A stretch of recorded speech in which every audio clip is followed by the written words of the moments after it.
আজকে বেশি কিছু কইতাম না ভাই। একটা গল্প কইয়াম, সামান্য একটা গল্প, ঠিক আছে? এটা হচ্ছে আমার এক নানার গল্প। তো আমরা ইয়াং জেনারেশন, আমরা ফেসবুকে যথেষ্ট পরিমাণ ভাইরাল। তারপরও কোনো সেরেনের কল পাই না। বুঝছেন? ঘটনাটা বুঝেন যে।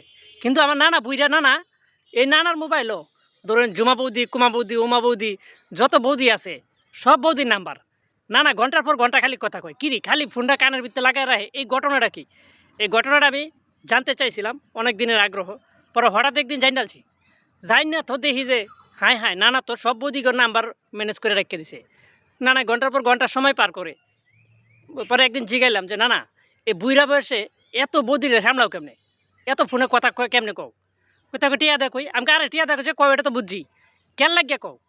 আরে বেটা এনজয় করি, এনজয় মইরে তো যাই 2 দিন পরে। কোন এই জ্বালাটা কি প্রাণেশ হয়? এই জ্বালাটা আসলেই প্রাণেশ হয় না ভাই। তো এই হচ্ছে পরিস্থিতি, বুঝছেন? এখন বর্তমান দেশের অবস্থা ভালো না, বুঝছেন? বুড়া মানুষের জোয়ান উতলা উঠতেছে এখন। আর আমরা জোয়ান মানুষের যৌবন থমকে যাইতেছে, একদম থমকে যাইতেছে। এটাই বাস্তব।